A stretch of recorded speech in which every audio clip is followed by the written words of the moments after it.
What's up guys, David here and welcome to the Fit Pro Daily. So yesterday was the big guest interview with Shane Nugent. If you haven't checked it out, then go and check out this video right now as Shane goes into great details, especially around systems and how to deal with a large number of clients. Plus at the end we start talking about finances and in particular how to really start pricing your programs, because this is a big issue that most people have. Anyway, today, as it's Tuesday, it's Top Tips Tuesday. And today we're going to talk about chasing leads. So let's get straight into today's video.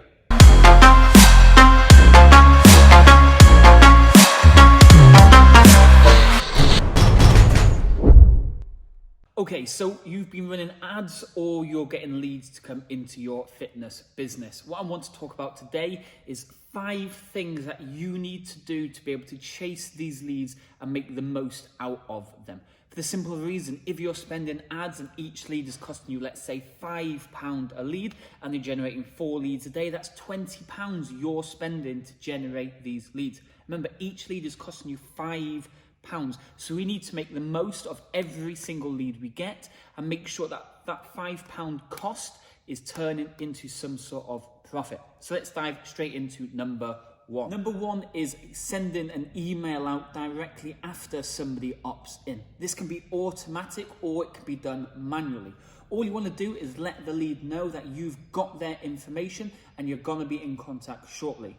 On this thank you email, it could literally be just you explaining a little bit more about the program, giving them a little bit more detail about what happens next, maybe asking them to complete an application form, or if it's a low-end product, maybe you can even have the buy button on it. Okay, number 2. What we're going to look at now is actually chasing the lead and doing phone calls. So you want to be chasing these leads as many times as possible. And what we recommend to all of our Fit Pro clients is we chase them a minimum of 3 times. The reason we do this is because when you try and phone them the first time, maybe they're just unavailable and they've just missed the call or you call them at the wrong time. The second time is the opportunity to try and see if they had a better time. So you might call them in the morning and the first time, the second time you might call them mid-afternoon, and then the third and final time you call them in the evening. That way you've given you a chance to spread the call out throughout the day and find a time that works for them.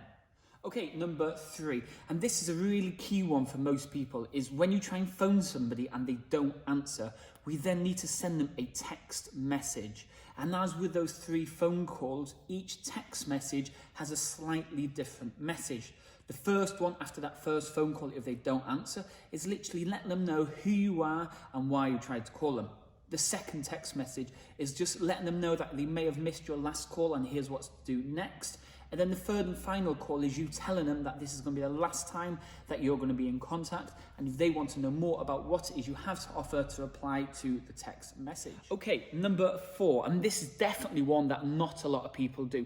And this is leaving a voicemail.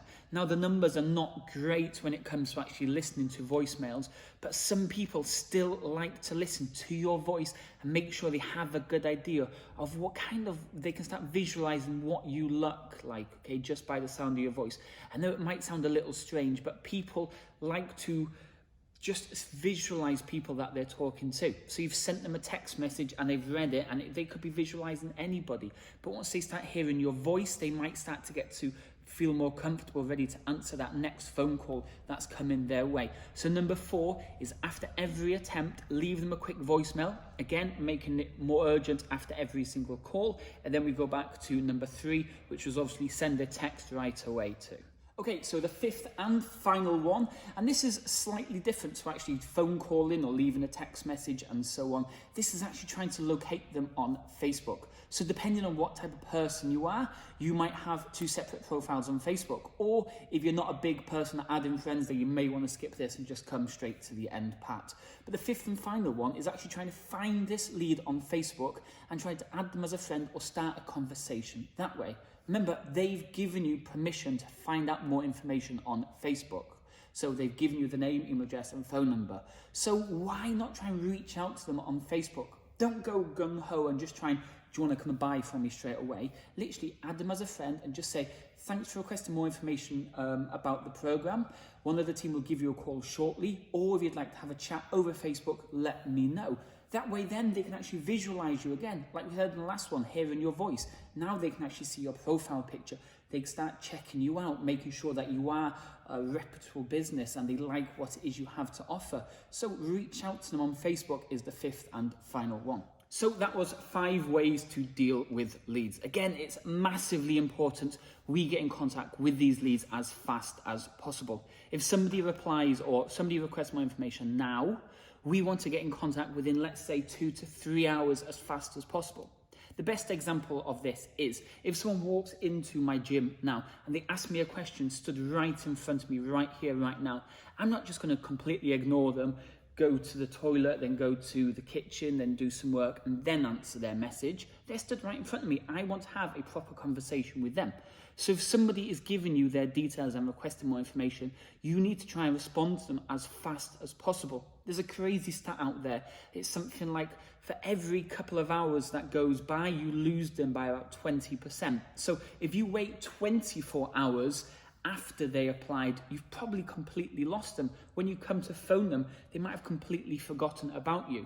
That's why when we call and they don't answer, we send that text message. That's just to let them know who you are. We send the automated email or we send a manual email, just letting them again know who you are. And if you can, try and contact them on the Facebook too. At least then you're hitting them from so many different angles that they're going to feel much more comfortable to want to reach out and get to know you and chat to you, because they can start learning about you, visualizing you, seeing the results that you have to offer. Anyway, I'll speak to you all tomorrow. Cheers. Thanks for watching. Now come join us inside our free Facebook group where on a daily basis we share tons of content to help you generate leads for your fitness business.